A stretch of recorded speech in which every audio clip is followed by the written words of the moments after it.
जय श्री हरि विष्णु जी। भक्ति अमृत रस चैनल में आपका स्वागत है। आज हम लेकर आए हैं वैशाख मास कथा का अध्याय 11, जो आपके जीवन में सुख शांति और समृद्धि लेकर आएगा। इस कथा को अंत तक जरूर सुने और भगवान विष्णु जी का आशीर्वाद प्राप्त करें। पूजा विधि: सुबह जल्दी उठकर स्नान करें और साफ वस्त्र धारण करें। पूजा स्थान को साफ करके भगवान विष्णु जी की प्रतिमा या तस्वीर स्थापित करें। दीपक जलाएं, धूप अगरबत्ती अर्पित करें। भगवान को फल फूल तुलसी पत्तर और नैवेद्य अर्पित करें। श्रद्धा भाव से वैशाख मास कथा अध्याय 11 का पाठ करें और ओम नमो भगवते वासुदेवाय मंत्र का जाप करें। अंत में भगवान विष्णु जी की आरती करें और प्रसाद वितरण करें। कथा: फिर राजा मैथिल पूछने लगा, हे महाराज, वैशाख के धर्म जो आपने वर्णन किए हैं वे बड़े सुलभ हैं और अनेक पुण्यों के दाता हैं, जिनसे विष्णु भगवान खुश होते हैं और तत्काल अर्थ कर्म काम मोक्ष प्रदान करते हैं। ऐसे वेद अनुकूल धर्म संसार में ज्ञात नहीं है। राजधर्म और तामस धर्म तो अनेक प्रकार के प्रख्यात हैं, जो बड़े कष्ट साध्य हैं, जिनमें बहुत प्रयत्न करना पड़ता है और धन भी बहुत लगाना पड़ता है। कोई माघ मास की प्रशंसा करते हैं तो कोई चतुर्मास्य को उत्तम कहते हैं। हे प्रभु, वह क्या बात है, मुझसे विस्तार पूर्वक कहिए। श्रुतदेव बोले, हे राजन, वैशाख के कर्तव्य धर्म प्रख्यात क्यों नहीं है, यह मैं तुम्हें बताता हूँ। और अन्य धर्मों की संसार में ख्याति क्यों है। संसार में रजोगुणी तमोगुणी मनुष्य बहुत है, जो संसार के भोगों की रात दिन इच्छा करते हैं और पुत्र पौत्र तथा संपत्ति की सदा चाहना करते हैं। कोई कहीं किसी तरह से भी एक आदि मनुष्य ही स्वर्ग के लिए बड़ी कठिनता से प्रयत्न करते हैं, अतः यज्ञ आदि क्रियाओं को करते हैं। इसलिए राजस और तामस धर्म संसार में प्रख्यात हैं, और जो भगवान को प्रसन्न करने वाले सात्विक धर्म हैं वे प्रसिद्ध नहीं हैं। ये धर्म इच्छा रहित है। इनसे लौकिक और परलौकिक सुख की प्राप्ति होती है। भगवत माया से घिरे हुए मूढ़ बुद्धि वाले जीव इन्हें नहीं जानते। जैसे आधिपत्य के प्राप्त होने पर संपूर्ण मनोरथ सिद्ध होता है और मोहनार्थ स्थल में प्राप्त हुआ आधिपत्य नष्ट नहीं होता। इसका कारण बताता हूँ। वह पृथ्वी पर छिपाने योग्य नहीं है। यही वैशाख के कहे धर्मों में सतोगुणी मनुष्य का धर्म है। इक्ष्वाकु को के कुल का भूषण इस काशीपुरी में नृगपुत्र सार्वभौम बड़ा यशस्वी कीर्तिमान नाम का हुआ। वह जितेंद्रिय क्रोध को जीतने वाला ब्राह्मण और राजाओं में उत्तम था। एक दिन आखेट करता हुआ वशिष्ठ जी के आश्रम में शिष्यों को देखा, जो वैशाख के धर्मों के करने में बारंबार लगे हुए थे। कहीं प्याऊ लगा रहे थे, कहीं छाया मंडप बनवा रहे थे और कहीं भापी निर्मल करवा रहे थे। कहीं सुखपूर्वक बैठे लोगों की पंखों से हवा कर रहे थे, कहीं सुगंधित द्रव्य और सुंदर फूलों को देख रहे थे। मध्याह्न के समय छत्री दान करते हैं, सायंकाल के समय पानी के द्रव्य देते हैं और कहीं तांबुल देते हैं तो कहीं नेत्रों में कर्पूर लगाते हैं। कोई घनी छाया के वन में झाड़ बुहार स्थान को स्वच्छ कर ठंडी बालू बिछाते हैं। कोई वृक्ष की शाखा में झूला घेर रहे हैं। ऐसे देख राजा ने पूछा, तुम कौन हो? वे बोले, हम वशिष्ठ जी के शिष्य हैं। यह क्या कर रहे हो? वे बोले, हम वैशाख में कर्तव्य धर्मों को करते हैं। इनके करने से धर्म अर्थ, काम और मोक्ष मिलता है, यह सब हम वशिष्ठ जी की आज्ञा से कर रहे हैं। ऐसा जब राजा से कहा तब राजा ने फिर पूछा, इन धर्मों के करने से क्या फल मिलता है और कौन से देवता प्रसन्न होते हैं? जैसा आपने सुना है वह सब कहो। यह सुन वे सब राजा से कहने लगे, हे राजन, हम अपने गुरु की आज्ञा से मार्ग में इन सत्कर्मों के करने में प्रवृत्त हो रहे हैं। हमें इतना अब अवकाश नहीं है कि तुम से सब बातें कहें। तुम गुरु जी के पास जाकर पूछो, वह महायशस्वी इन संपूर्ण धर्मों के तत्वों को जानते हैं। वशिष्ठ जी के शिष्यों की ये बात सुनकर राजा वहाँ तत्काल चल दिया। वशिष्ठ जी का आश्रम पुण्य रूपी विद्या और योग का स्थान था।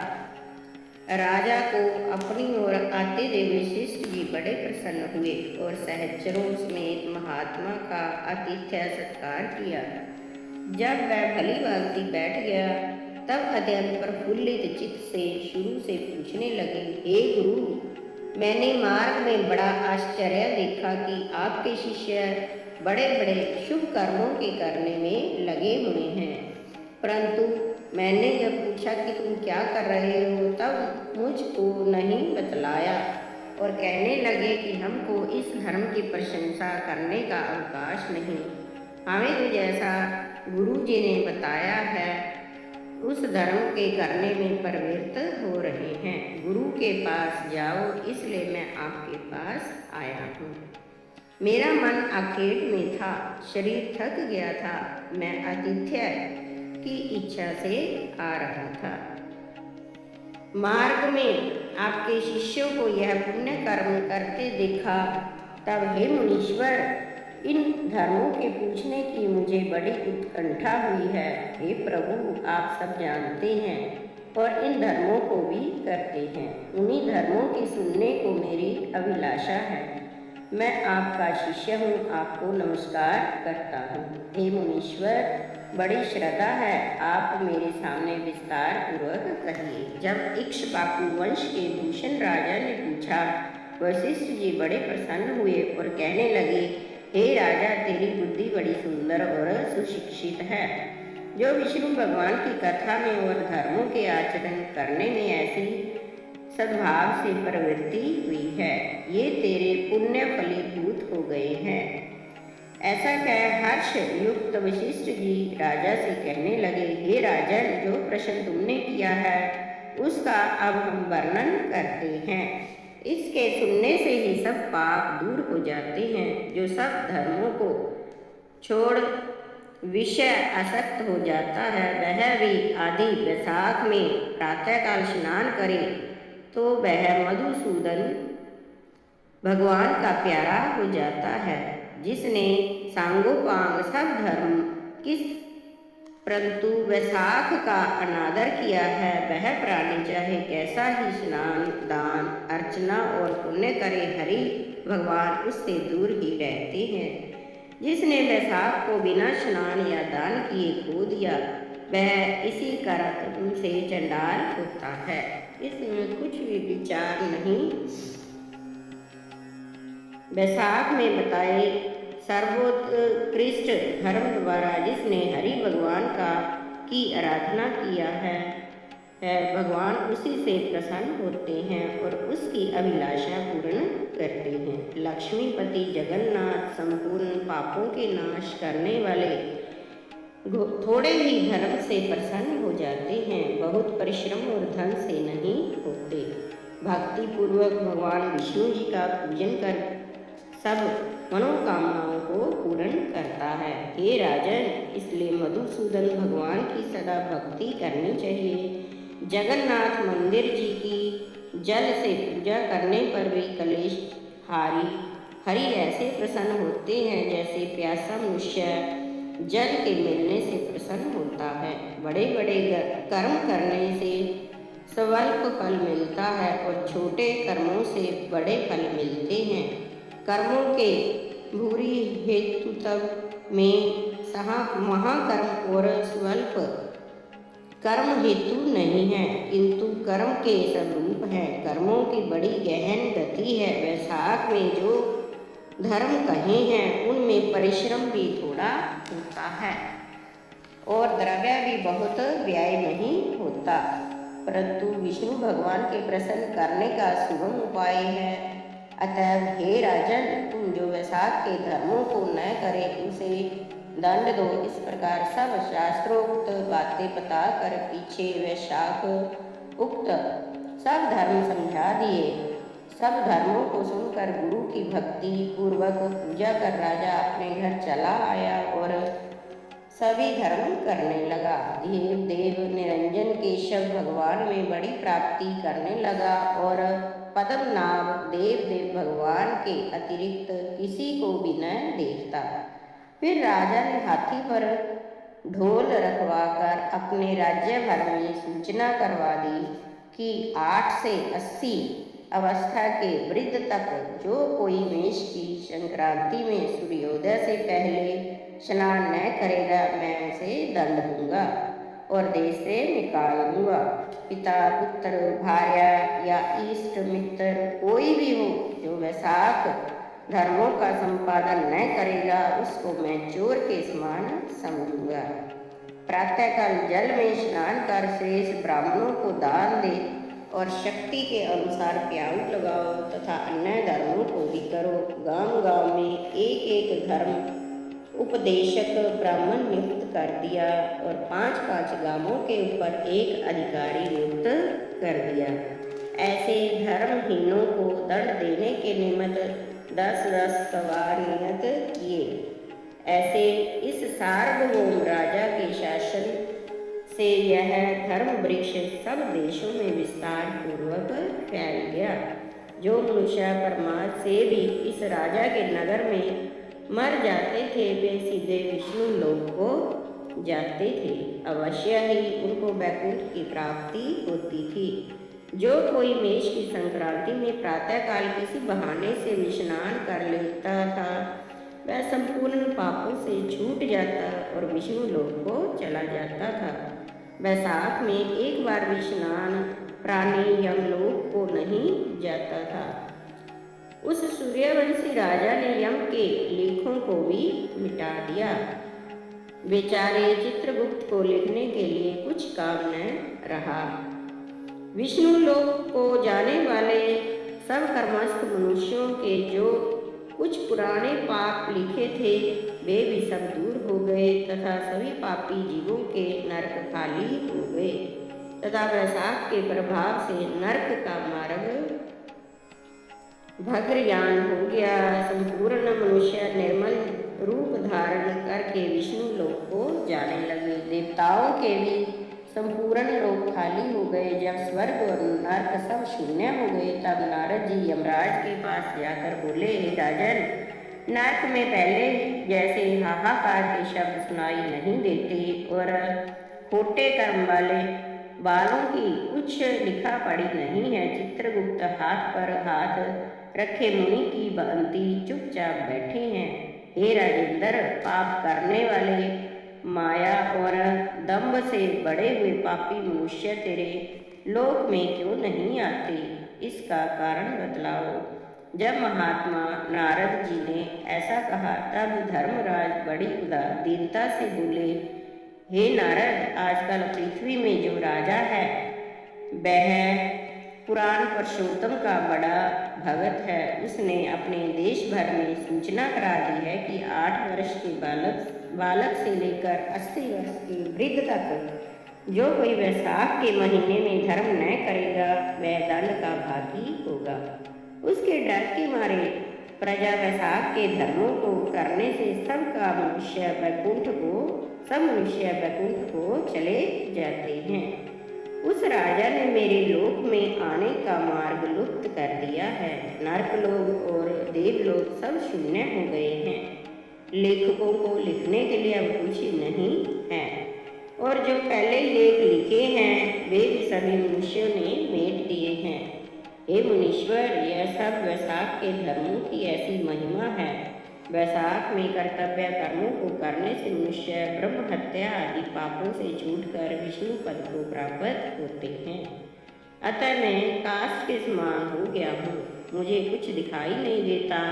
मैं उस महाबली से युद्ध कर उसे मारूंगा, क्योंकि जो स्वामी के कार्य को बिना ही किए ही निर्व्यापार रहता है, उसका वैभव नष्ट हो जाता है और वह निश्चय ही नरक में जाता है। वह यदि मुझसे न मरेगा तो मैं ब्रह्मा के पास जा उनसे सब निवेदन कर स्वस्थ हो जाऊंगा। इस प्रकार नारद जी से सलाह कर अपने सेवकों को संग ले यमकाल सहित भैंसा पर चढ़ पृथ्वी पर आया, भीषण दंड उठाया।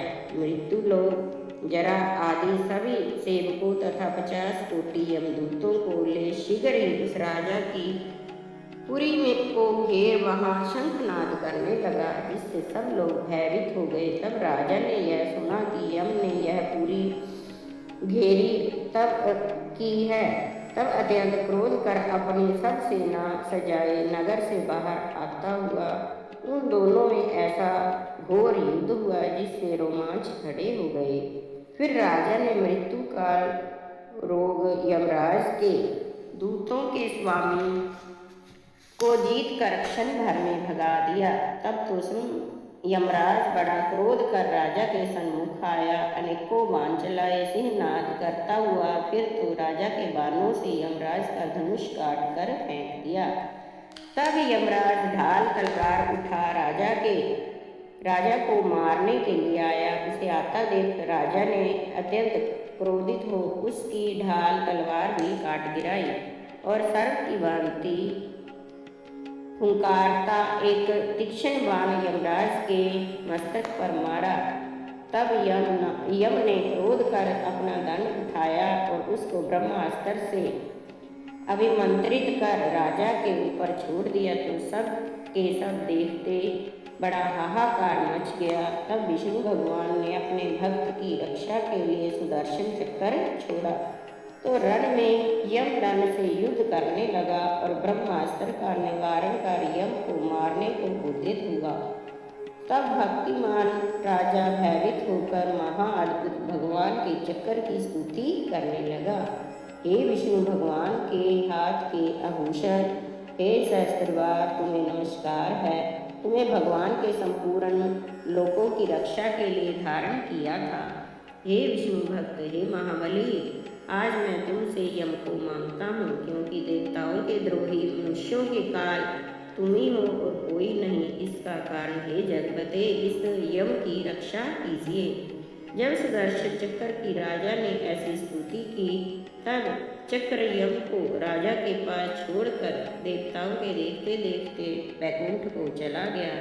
तब यम बहुत उदास होकर ब्रह्मा जी के पास गया। ब्रह्मा जी के चारों ओर मूर्त अमूर्त जन बैठे थे। ब्रह्मा जी देवताओं के आश्रय हैं, जगत के उत्पत्ति कारण हैं, संपूर्ण लोकों के पितामह हैं तथा उनकी संपूर्ण लोकपात और दिक्पाल उपासना कर रहे हैं।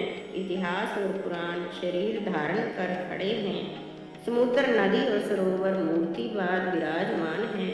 पीपल से आदि लेकर सभी संपूर्ण वृक्ष खड़े हैं। मूर्तिमान वापी, कुआं, तालाब और पर्वत उपस्थित है तथा दिन रात, पक्ष, मास, संवत्सर, कला, काष्ठा, निवेश, ऋतु, अयन, युष्कम, संकल्प, विकल्प, निवेश, उन्मेष, ऋक्ष, योग, कर्ण, पूर्णिमा, अमावस्या, सुख दुख, भय, लाभ, अलाभ, जय अजय, सतोगुण, रजोगुण, तमोगुण, शांत, मूढ़, प्राकृतिक, विकार, कफ, वात, पित्त आदि सब चराचर मूर्तिमान सेवा में खड़े हैं। उनके बीच में यम ऐसे जाता है जैसे लाजवंती कुलवधू धरती की ओर देखती है। मुख मलिन हो रहा है, सेवकों सहित पास जा बैठा। उसे देख बड़े विस्मय से सब आपस में कहने लगे कि यम के यहाँ आने का क्या कारण है। कहीं सृष्टिकर्ता पितामह ब्रह्मा जी के दर्शन को तो नहीं आया। यमराज को तो क्षण भर भी काम से अवकाश न मिलता था। इसके यहाँ आने का क्या कारण है। देवता तो कुशल से हैं। बड़े आश्चर्य की बात है कि इसके बस्तर भी फट रहे हैं। चित्रगुप्त भी इसके पीछे पीछे ही आया है। यह भी बड़ा दीन हो रहा है, कहीं इसके बस्तर यम ने इन तो नहीं फाड़ डाले। ऐसी बात न पहले कभी सुनी और न ही देखी, आज यहाँ पर है।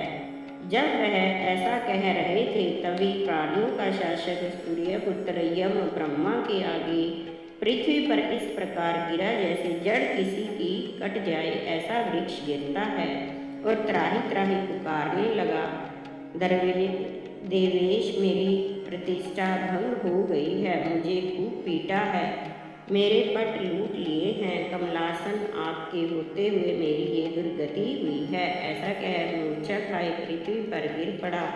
तब तो सभा में बड़ा भारी कोलाहल हुआ।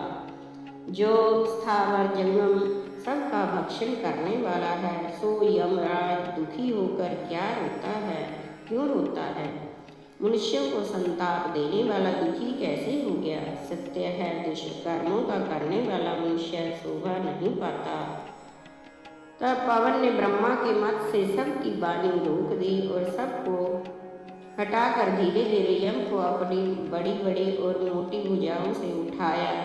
यह वन पवन संसार में विचरने वाला बड़ा उदार बुद्धि है। जो यमराज बहुत बेहाल हो रहा था, उसे आसन पर बैठा कर कहने लगा, तेरा ये हाल किसने किया है? किसने तुमको अपने स्थान से निकाल दिया है? हे देव, तुम्हारे बस्तर और तुम कुशकेतु के सामने सब वृत्तांत कह। सबका प्रभु तथा मेरा और तुम्हारा भी पिता है। यह यम के हृदयस्थ दुख को दूर करेगा। जब वन पवन ने ऐसा कहा तो यमराज कुशकेतु के पुत्र के मुख की ओर देख बड़े दीन स्वर से सत्य बात बताने लगा। जय श्री हरि विष्णु जी। तो दोस्तों, अगर आपको यह पवित्र कथा पसंद आई हो तो वीडियो को लाइक करें, शेयर करें और चैनल भक्ति अमृत रस को सब्सक्राइब करना न भूलें। जय श्री हरि विष्णु जी। जय माँ लक्ष्मी। मिलते हैं अगले पवित्र कथा के साथ। तब तक के लिए धन्यवाद। जय हरि विष्णु।